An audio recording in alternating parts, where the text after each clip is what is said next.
going on, everybody? This is Pop Punk Promotions. I'm here with Suckerpunch from Montreal, Quebec, Canada. How's it going, guys? Good. Yeah. We're good, thanks. I really appreciate How are you guys. you? I'm doing great. Thank you for asking. Really appreciate you guys coming on. Let's dive right into it.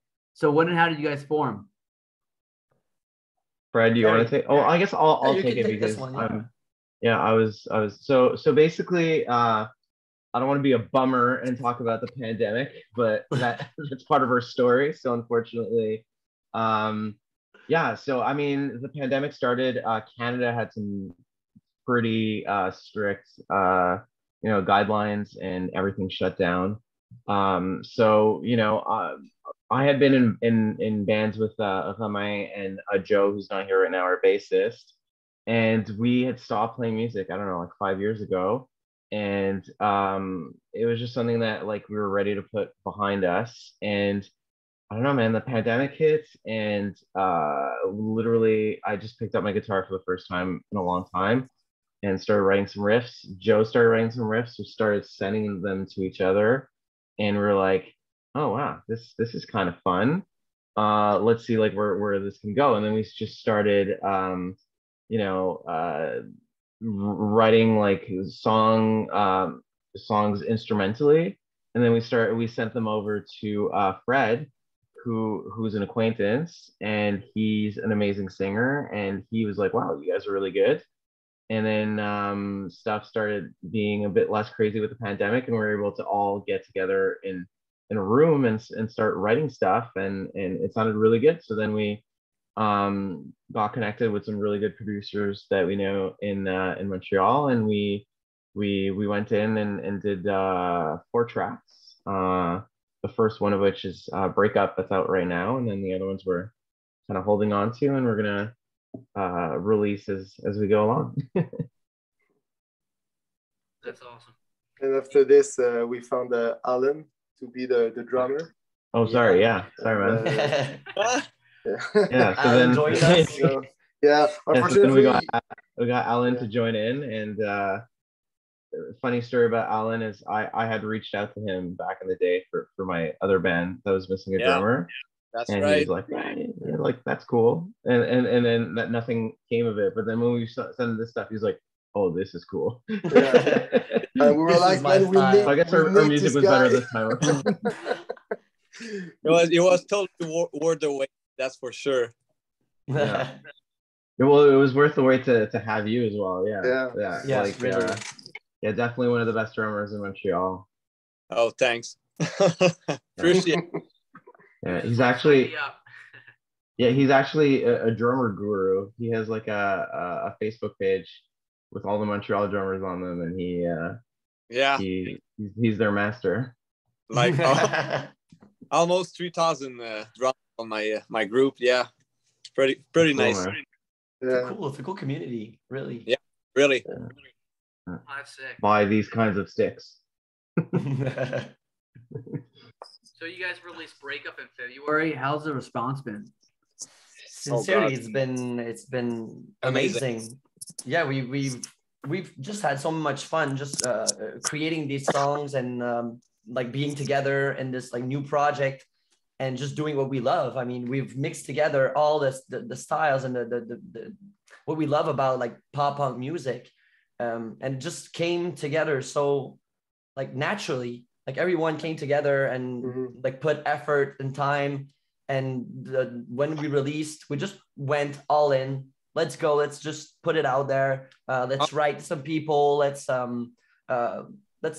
like throw our names away to the internet.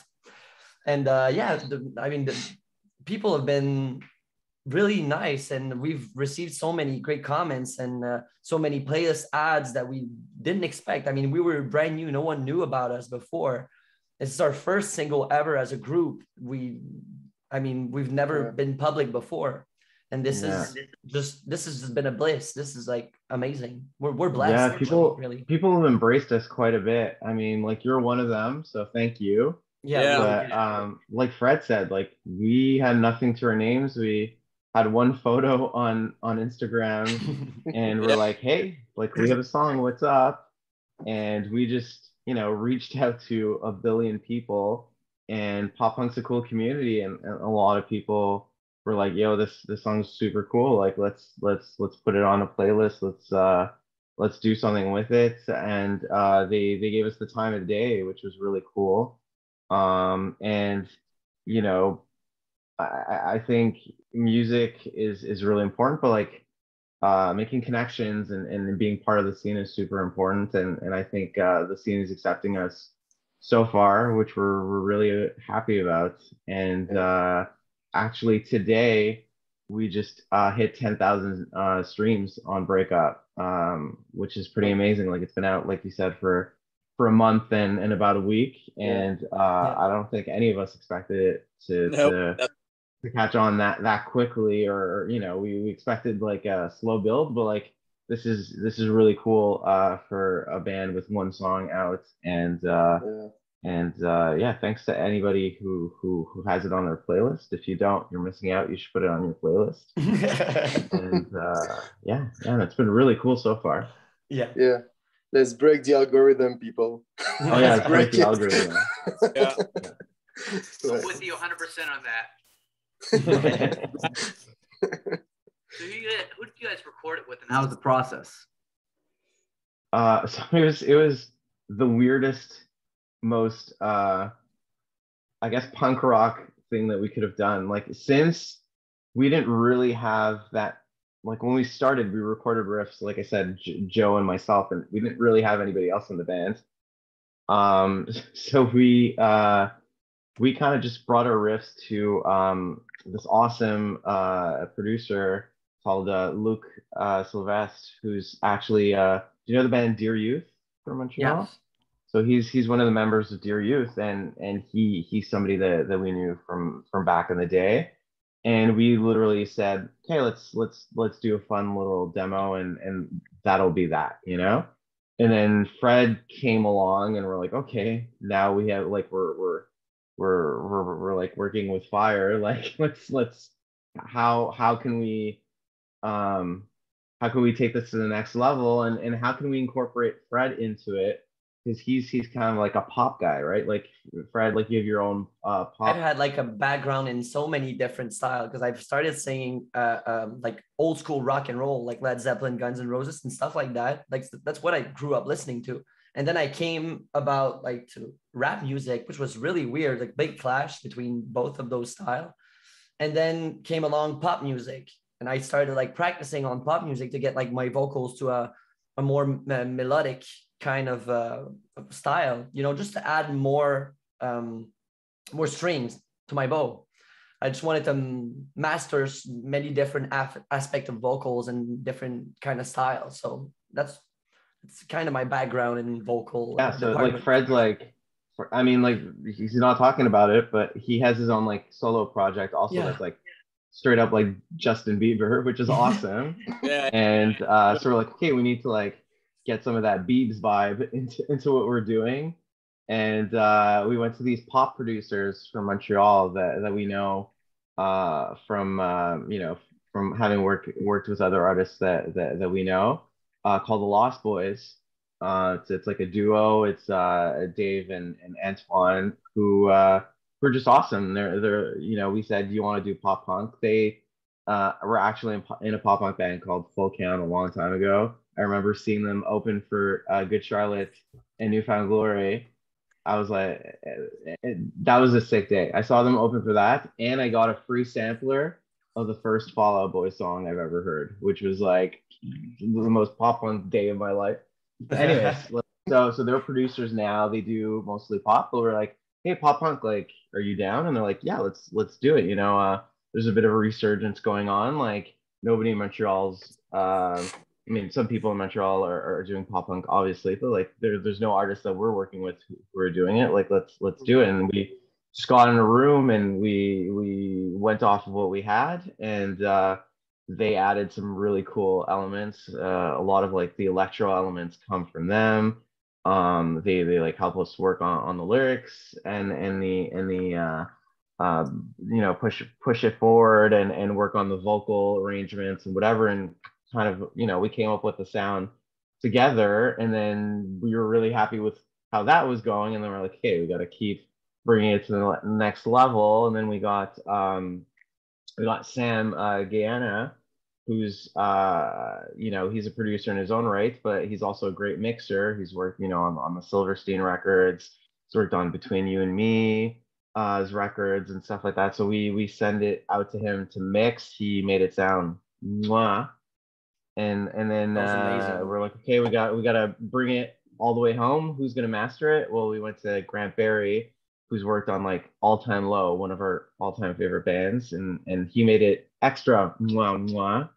And, that's how that happened. So it was just like literally block by block, we were just building and bringing it to where it ended up being. So it was a process, but is I wouldn't change the way that we did it. Yeah, exactly.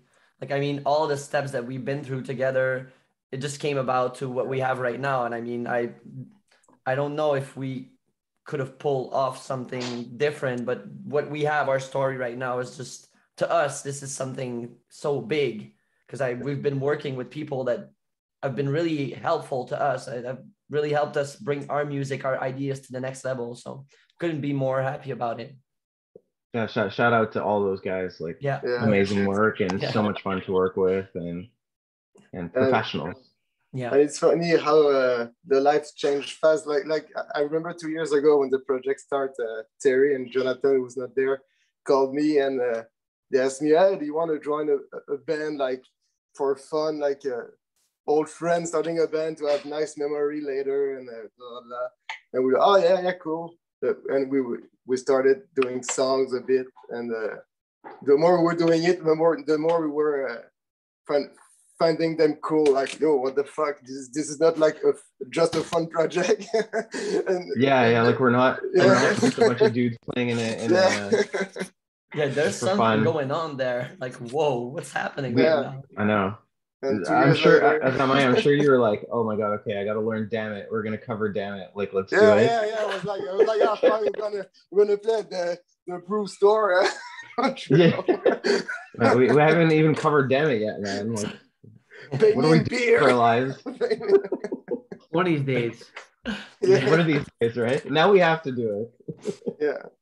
That's really cool. So you guys are from Montreal, Quebec, Canada. How's the alternative music scene there? Do you guys have a favorite local band, a favorite venue? You want to go, Fred? I'll go.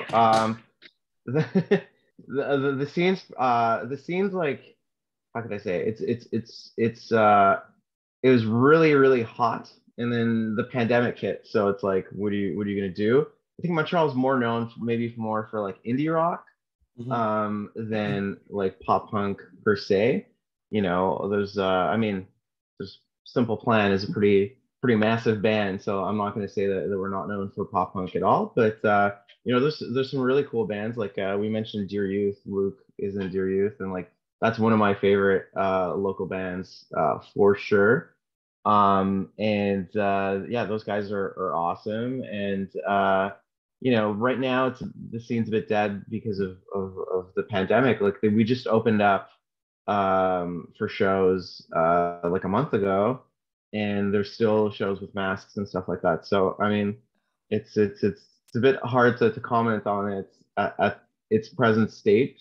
I mean, but like soon I think you know, I think it's going to start with like the bigger promoters. Like there's a few cool shows that are coming to Montreal, like Stan Atlantic's coming to Montreal, like the Avril Lavigne is coming to Montreal. Like we just had Papa Roach come, which was cool. MGK is coming too. Yeah, MGK is coming. Kenny Hoopla. Kenny Hoopla's coming in like a month. Yeah, really cool. So like I think like the bigger promoters are going to start like getting their ducks in a row, and then the smaller promoters are going to start being like, okay, like we're opened up, like let's get this ball rolling. But right now it's a wee bit quiet compared to the United States, where I think you guys have been opened up for a little while, and like I see all these rad bands, you know, announcing tours and stuff like that, and I'm like, okay, that's so cool. Cool. We just can't wait for things to come back, you know. We just can't wait for shows to start. We can't wait to get our gigs going on, you know. Yeah. Also, we're close to Also, we're close to Toronto, so this is a big pop punk scene over there. Yeah. So Yeah, Toronto's pretty big. Like I think like any Montreal pop punk band's like, Montreal's awesome. Let's go play Toronto. So it's like the place to be. There's so many good bands. Like there's like Sneaky D's, which is like the place, the venue.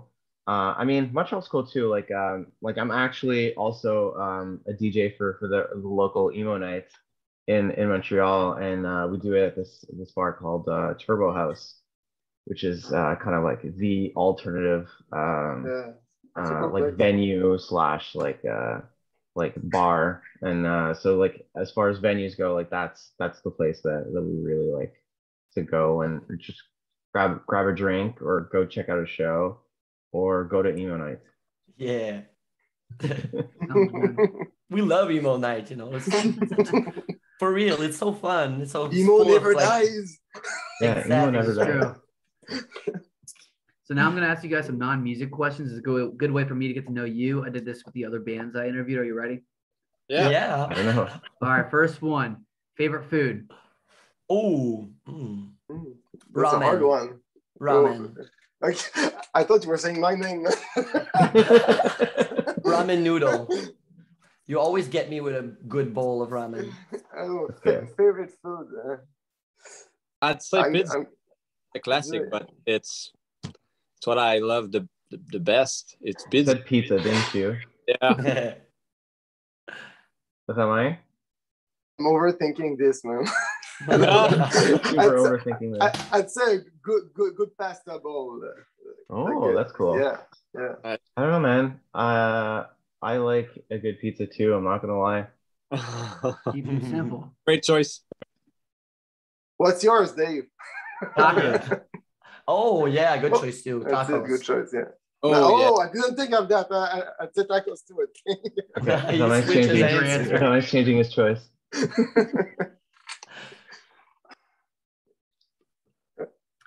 Favorite holiday? Ooh, Christmas for me. Christmas for me.